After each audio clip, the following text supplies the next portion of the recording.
নমস্কাৰ, মই আচাৰ্য বিনয় কাশ্যপ। আজি এটা সৰু ভিডিঅ' লৈ আহিছোঁ যে আমি টপিকটো আলোচনা কৰি আছিলোঁ লগ্নৰ ট্ৰেনজিটত গ্ৰহবিলাকৰ কেনেকুৱা ধৰণৰ শুভ ফল দিব নে অশুভ ফল দিব। তো আজি আমি আলোচনা কৰিম ধনু লগ্নৰ কাৰণে। ধনু লগ্নৰ কাৰণে কোন কোন গ্ৰহ শুভ ফলদায়ী, কোন কোন গ্ৰহ অশুভ ফলদায়ক হ'ব। টপিকটো হ'ব ধনু লগ্ন। কেতিয়া? ট্ৰেনজিটৰ সময়ত। ট্ৰেনজিট যেতিয়া হ'ব গ্ৰহবিলাকৰ, প্ৰত্যেক বছৰে গ্ৰহবিলাক এটা জেগাত নাথাকে, ঘূৰি ফুৰে। ঠিক আছে, আৰু সেই 12টা ৰাশিত যেতিয়া ভ্ৰমণ কৰিব, কি কি গ্ৰহই শুভ ফল দিব সেইটোৰ ওপৰত আলোচনা কৰি আছো। তাৰ আগতে আমি ধনু লগ্নৰ কুণ্ডলী এখন জানি লওঁ।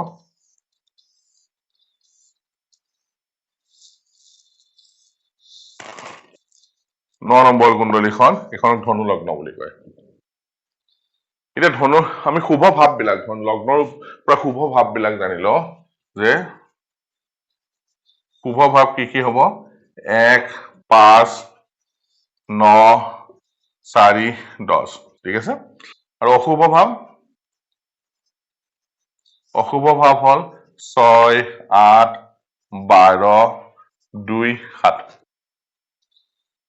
এই গ্ৰহবিলাক যেতিয়া এই ট্ৰেনজিটৰ মাজেদি পাৰ কৰিব, এই ভাৱবিলাকৰ মাজেদি কেনেকুৱা ৰিজাল্ট দিব। তাৰ আগতে আমি জানিব লাগিব যে ধনু লগ্নৰ কাৰণে শুভ ফলদায়ী গ্ৰহ কোনবিলাক হ'ব। প্ৰথমতে আমি শুভ ফল দিয়া গ্ৰহবিলাক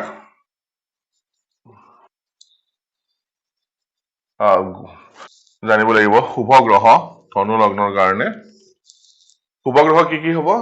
ধনু লগ্নৰ অধিপতি বৃহস্পতি দেৱতা, বৃহস্পতি নিজে শুভ গ্ৰহ হ'ব।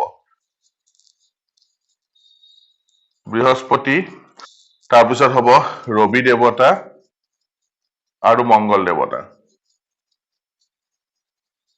মংগল, এই তিনিটা গ্ৰহ ধনু লগ্নৰ কাৰণে অত্যন্ত শুভ ফলদায়ী গ্ৰহ। তাৰপিছত অশুভ ফলদায়ী গ্ৰহ কি কি হ'ব? অশুভ ফলদায়ী গ্ৰহ, অশুভ ফল ইয়াতে কোনে কোনে দিব? ইয়াতে চাব যে চন্দ্ৰ দেৱতা। কাৰণ কিয়, আমি যেতিয়া গ্ৰহৰ শত্ৰু মিত্ৰ চাওঁ তেতিয়া বৃহস্পতি আৰু চন্দ্ৰৰ মাজত মিত্ৰতা আছে, কিন্তু লগ্নৰ ক্ষেত্ৰত ডিফাৰেন্স আহি যায়। তো ইয়াতে অশুভ ফলদায়ী গ্ৰহৰ ভিতৰত কি হ'ব? চন্দ্ৰ দেৱতা, শুক্ৰ দেৱতা আৰু শনি দেৱতা। এইকেইটা গ্ৰহ হ'ল ধনু লগ্নৰ কাৰণে অশুভ ফলদায়ী গ্ৰহ, মনত ৰাখিব। আৰু তাৰপিছত নিউট্ৰেল গ্ৰহ, যিটো সমগ্ৰহ বুলি কওঁ, সমগ্ৰহ হ'ব বুধ দেৱতা। হ'ব সমগ্ৰহ। টুইষ্ট বিলাক ক'ত আহে যে গ্ৰহৰ শত্ৰু মৃত্যু নৈসৰ্গিক আমি জানো, তো লগ্ন শত্ৰু মৃত্যু বহুতে ভালকে গম নাপায় যে কি কি গ্ৰহ কোন লগ্নৰ কাৰণে শত্ৰুতা ৰাখিব বা মিত্ৰতা ৰাখিব। ঠিক আছে, এই গ্ৰহবিলাক যেতিয়া ট্ৰেনজিটত ভ্ৰমণ কৰিব ৰাশি চক্ৰৰ মাজেদি, কাৰণ কিয় জন্ম কুণ্ডলীখনত পৰা আমি কি চাওঁ? ইভেন্টবিলাক চাওঁ। মই বাৰে বাৰে কৈ আছো যে জন্ম কুণ্ডলীৰ পৰা আমি ইভেন্টবিলাক চাওঁ, যে ইভেন্টবিলাক ঘটিব নে নঘটে, কাৰোবাৰ বিয়া হ'ব নে নহয়, চাকৰি পাব নে নহয়, সন্তান হ'ব নে নহয়, এনেকুৱা যিবিলাক ইভেন্ট আছে সেই ইভেন্টবিলাক আমি লগ্ন কুণ্ডলীৰ পৰা সদায় চাব লাগে। তাক আমি মোহৰ মৰাম ক'ৰ পৰা? দশা অন্তৰ্দশৰ পৰা, যে কোনখিনি সময়ত সঠিকভাৱে হোৱাৰ সম্ভাৱনা আছে, আৰু সেইটো সময়খিনি একুৰেট লোৱাৰ কাৰণে আমি কি কৰিব লাগিব? ট্ৰেনজিট চাব লাগিব। ট্ৰেনজিটে যদি অকে কয় তেনেহলে ঘটনাবিলাক ঘটাত কোনো অসুবিধা নাথাকে। এতিয়া এই বৃহস্পতিৰ লগ্ন, ধনু লগ্নত যদি বৃহস্পতি, ৰবি আৰু মংগল দেৱতা, যদি শুভ ভাৱৰ মাজেদি যদি ট্ৰেনজিট কৰে, প্ৰথম লগ্নৰ মাজেদিয়ে 5th হাউচৰ, 9th হাউচৰ, 4th হাউচৰ, 10th হাউচৰ মাজেদি যেতিয়া ভ্ৰমণ কৰিব, বা 11th হাউচৰ মাজেদিও যেতিয়া ভ্ৰমণ কৰিব, ই কি কৰিব? শুভ ফলদায়ী হ'ব। জাতক বা জাতিকাৰ কাৰণে সি শুভ ফল দিব। আৰু এই বৃহস্পতি, ৰবি, মংগল যদি অশুভ স্থানৰ মাজেদিও যদি পাৰ হয় ট্ৰেনজিটৰ সময়ত, ইমান অশুভতা জাতক বা জাতিকাৰ কুণ্ডলীখনত নপৰিব। ঠিক আছে, ঠিক তেনেকে যদি অশুভ গ্ৰহ শুভ ভাৱৰ মাজেদিও যদি পাৰ হয়, তেনেহলে শুভ প্ৰভাৱ বৰ বিশেষভাৱে জাতক বা জাতিকাই নাপায় ট্ৰেনজিটৰ সময়ত দেই। আৰু এই অশুভ গ্ৰহবোৰ যদি অশুভ ভাৱৰ মাজেদি যদি পাৰ হয়, যেনে 6, 8, 12 দুস্থান বুলি জানো, 7 আৰু 2 নম্বৰ ঘৰক আমি মাৰক স্থান বুলি জানো, যদি পাৰ হয় তেনেহলে ইয়াতে কি হয়? নিগেটিভিটি বঢ়াই দিব, বেছিকে বঢ়াই দিয়ে।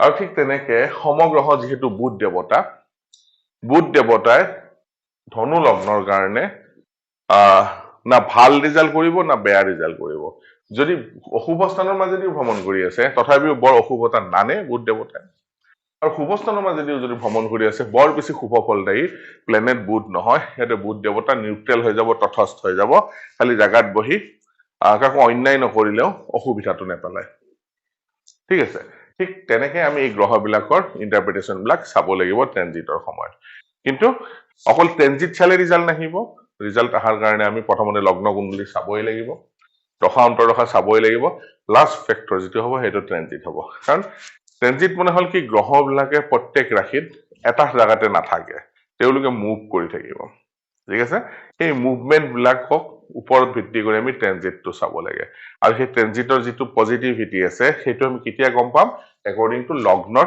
মিত্ৰ গ্ৰহ নে শত্ৰু গ্ৰহ বা লগ্নৰ কাৰণে শুভ ফলদায়ী গ্ৰহ নে অশুভ ফলদায়ী গ্ৰহ সেইখিনি জানিলে আমি অলমষ্ট কুণ্ডলীখন এনালাইচিছ কৰাত সুবিধা পাওঁ সৰু নিয়ম হয় লগ্নৰ শুভ ফলদায়ী গ্ৰহ আৰু অশুভ ফলদায়ী গ্ৰহ উলিয়াই লয় আৰু সমগ্ৰহ উলিয়াই লয় সেইবিলাক কি কি শুভ ভাৱৰ মাজেদি পাৰ হৈছে নে অশুভ ভাৱৰ মাজেদি পাৰ হৈছে সেইখিনি জানি ললে আমি তাৰপিছত ইভেন্ট বিলাক কেলকুলেশ্যন কৰি দশা অন্তৰ্দশাত চালে বহুত ইজিলি আমি কুণ্ডলী এখন ফলাদেশ কৰিব পৰা সহায় কৰে আপোনালোকে কৰি চাবচোন বহুত ভাল ৰিজাল্ট পায় তেনেহলে আজিৰ ভিডিঅ' ইয়াতে বিৰাম দিলো যদি মোৰ ভিডিঅ' চাই ভাল লাগে তেনেহলে লাইক কৰিব শ্বেয়াৰ কৰিব আৰু ছাবস্ক্ৰাইব কৰিব নাপাহৰিব ধন্যবাদ